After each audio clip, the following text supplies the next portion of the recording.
स्वागत, अभिनंदन। जैसा कि हम लोग जानते ही हैं कि इस समय हरेला का एक माह चल रहा है, जिसमें पौधारोपण की सभी की कोशिश है कि इस धरती का श्रृंगार किया जाए और इस धरती को हरा भरा किया जाए। और आज आपके इस मोहल्ले में आकर हम लोग धात के सभी साथी आपका आभार व्यक्त करते हैं, धन्यवाद व्यक्त करते हैं कि कांडपाल जी ने हमें यह अवसर दिया। और मैं चाहूँगा, क्योंकि मेरा सभी से परिचय नहीं है, यह अवसर कांडपाल जी की बदौलत धात को मिला है, तो मैं चाहूँगा कि आप आएँ और सभी का स्वागत, संबोधन, अभिनंदन करें। कांडपाल जी।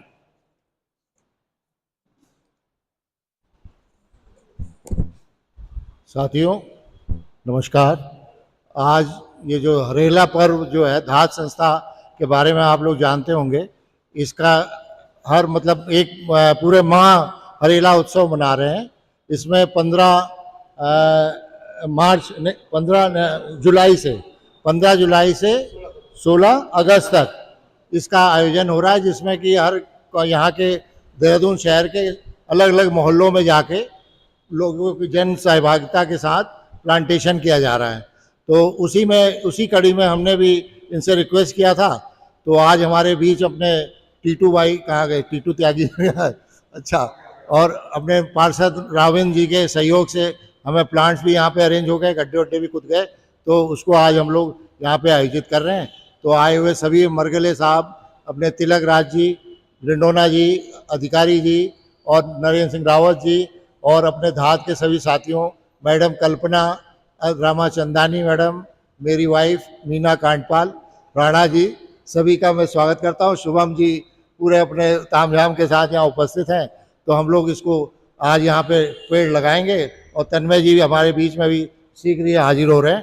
तो मैं अब निवेदन करूँगा अपने रॉबिन भाई से कि आके 2 शब्द कहें।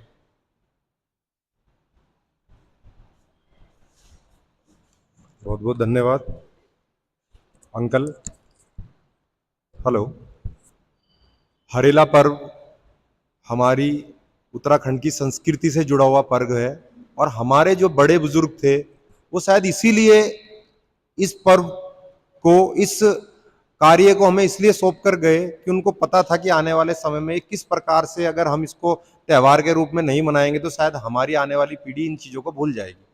तो इसीलिए हमारे जो बड़े थे, जो हमारे बुजुर्ग थे, वो इतने ज्ञानी थे, उनको पता था कि आने वाले समय में कि हमारी जो आने वाली जो पीढ़ी है वो किस प्रकार पर्यावरण को ध्वस्त करेगी और किस प्रकार से पर्यावरण को इतनी क्षति पहुंचाएगी विकास के नाम पर।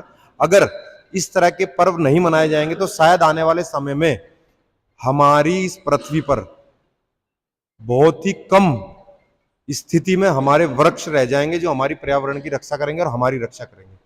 तो उसी कड़ी में आज आप लोग, सभी लोग बहुत ही सम्मान के पात्र हैं, जो आप इस हरेला पर्व को, पर्यावरण को बचाने के लिए जो आज इतनी मेहनत कर रहे हैं। मैं सभी लोगों का धन्यवाद करता हूं, आभार व्यक्त करता हूं, और आप लोगों को विश्वास दिलाता हूं जब जब भी मेरी आवश्यकता आपको इस पर्यावरण के लिए पड़ेगी तो मैं हमेशा आप लोगों के साथ खड़ा हूं। बहुत बहुत धन्यवाद। हरेला पर्व आज हम मना रहे हैं, लेकिन जैसा रॉबिन जी ने कहा था, इसका महत्व बहुत बढ़ जाता है। आप ये देखिए कि यूरोप जैसे कंट्रीज जहाँ पर बर्फ पड़ रही रहती थी, वहाँ पर टेम्परेचर, ग्लोबल टेम्परेचर इतना ज़्यादा बढ़ रहा है कि ग्लेशियर्स लगातार पिघल रहे हैं और नदियों में ज़्यादा पानी आ रहा है। और आप देखेंगे, हमारी जनरेशन का तो नहीं पता, लेकिन आगे आने वाले 20-30 साल में जो तटीय हमारे वो हैं, चेन्नई जैसे जो वो हैं राज्य जो हैं, शहर हैं, वो डूब जाएंगे। तो इसके लिए ग्लोबल टेम्परेचर को अगर 1.5 डिग्री टेम्परेचर बढ़ जाता है, 1.5, तो बहुत ज्यादा नुकसान होगा। और इसके लिए आप देख रहे हैं कि इल नीनो इफेक्ट, कभी अनइवन बारिश हो रही है, किसी स्टेट में हो रही है, किसी में नहीं हो रही है, तो बहुत ज्यादा फ्लैश फ्लड्स आ रही हैं। तो ये सब उसी की दिशा में ये जो प्रयत्न किए जा रहे हैं, आपके द्वारा किए जा रहे ये प्रयत्न सराहनीय है, अनुकरणीय है और प्रशंसनीय है। तो मैं सबसे कहूंगा, एक बार इनके लिए ताली बजाओ जो। Thank you very much. और हम आगे भी, हमारी कॉलोनी आपके साथ है, हमेशा खड़ी है। आगे भी आप किसी भी तरह का कोई भी कार्यक्रम कराएंगे तो हम आपके साथ हमेशा खड़े रहेंगे। Thank you. Thank you sir. चाहे हम कम लोग हैं, लेकिन हम विचार कर सकते हैं कि हम अपना दायित्व, सामाजिक दायित्व किस तरीके से निभा सकते हैं। आदरणीय पार्षद जी यहाँ पर हैं, तो मेरा एक निवेदन रहेगा, मेरा एक प्रपोजल भी था नगर निगम के लिए कि जहाँ जहाँ ऐसी ज़मीनें हैं जिन पर भविष्य में कोई काम नहीं हो सकता, वहाँ वहाँ हम पौधारोपण करें। अगर आप ध्यान देंगे, देहरादून में हम सभी हिंदू मैथोलॉजी के जुड़े हुए लोग हैं और पीपल का हमारे जीवन में बहुत महत्व है और अपने पैतृक कार्यों के लिए पीपल का होना बहुत ज़रूरी हम लोग मानते हैं। तो शायद ही कोई मोहल्ला ऐसा रह गया हो जहाँ पर हम अपने पितरों का पीपल पानी कर सकें। रायपुर में मंदिर, या फिर अब थोड़ा आगे चलते हैं हम तो माल देवता की तरफ, केसरवाड़ा में एक पेड़ है जहाँ पर हम लोग पीपल पानी की क्रिया करते हैं। तो मेरा यही निवेदन था, पीपल के बहुत सारे महत्व हैं, लेकिन हमारे पूर्वजों ने उसको धार्मिकता की तरफ जोड़ते हुए कि ये पेड़ कम से कम अगर कहीं लगेगा तो 500-600 साल तक ये वहाँ कोई लोगों के लिए लाभान्वित होगा। तो मेरा नगर निगम से यही रिक्वेस्ट था कि कहीं भी कोई भी जमीन ऐसी हो जहाँ पर भविष्य में कोई काम, जलमग्न भूमि है आपको तो भूमियों का, तो उन जगहों पर हम लोग प्लांटेशन करें। और मैं आदरणीय पार्षद जी से एक ध्यान आकर्षित करना चाहूँगा। ऐसे ही हमारे पार्षद हैं संजीत बंसल जी, मैंने 2-3 पेड़ लगाए थे और उन्होंने कहा बहुत अच्छा काम है, और उन्होंने मुझे मोटिवेट करा और आज हमने वहाँ पे मातृ वन की स्थापना कर दी। और मातृ वन में पहाड़ के जितने पेड़ हैं वो सारे पेड़ वहाँ पर हैं, जितने मेडिसिन के प्लांट हैं सारे वहाँ पर। हमारे साथी गवाह हैं आदरणीय रावत जी, कुकेती जी। की खासियत यही है कि वो दुनिया में हरियाली की कामना करता है। कुमाऊं ने इसे हरेला और हमारे यहाँ हरियाली संक्रांत कहते हैं, अलग अलग नाम है, लेकिन अंततः सावन में पेड़ लगाने की पहाड़ों में परंपरा है।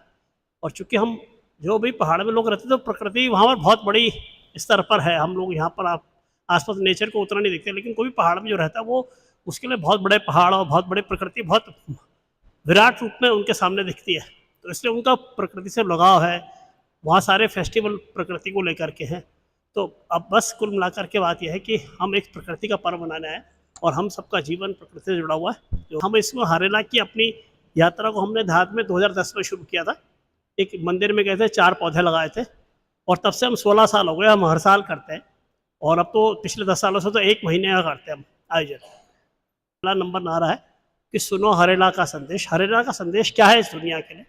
वो कहता है सिंपल भाषा में कि सुनो हरेला का संदेश, हरा भरा हो मेरा देश। हम सब अपने देश के हरे भरे होने की, हरियाली की कामना करते हैं। तो सुनो हरेला का संदेश, सुनो हरेला का संदेश। तो ये जो हमारी सारी टीम है इसका एक और नारा है, मतलब इन्होंने टास्क लिया। जैसे सुशील जी ने अपने घर के पीछे मातृवन बना दिया है, खाले में 300 पेड़ लगा दिए। तो हमारा नारा है चप्पा चप्पा हरा करेंगे, हरियाली से धरा भरेंगे। हमने अपने लिए जिम्मेदारी ली, तो चप्पा चप्पा हरा करेंगे, तो चप्पा चप्पा हरा करेंगे।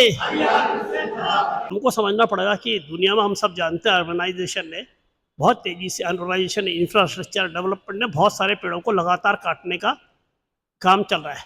उसके बरक्स हर साल पेड़ लगाए जाने भी जरूरी है। सरकारों ने तो अपनी जिम्मेदारी, जंगलात विभाग जो करता है वो तो सब जानते हैं, लेकिन हमने नागरिक के तौर पर जिम्मेदारी ली है।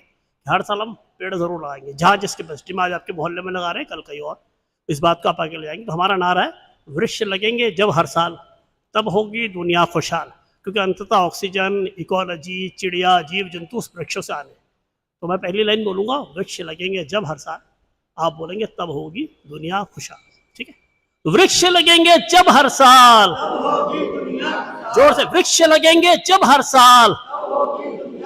और लगाने का तो है ही, हम लोग लगा रहे हैं। इस साल भी हमने 250 पेड़ों का संकल्प जो स्पॉन्सर्ड है और 250 पेड़ जो हम जंगलों में लगाएंगे वो हमारा चल ही रहा है। इसके अलावा हम लोग उत्तराखंड के जो पहाड़ी क्षेत्र है, चूँकि हमारे वहाँ पर ग्रीनरी का संकट नहीं, वहाँ पर सर्वाइवल का संकट है, इसलिए हम फलदार पेड़, माल्टा, नींबू, नारंगी के पेड़ पौधे उन्हें दे रहे हैं ताकि वो पेड़ बड़े हों और वहाँ की इकोनॉमी जनरेशन में काम करें, क्योंकि पहाड़ का क्राइसिस माइग्रेशन का है, वहाँ गाँव खाली हो रहे हैं।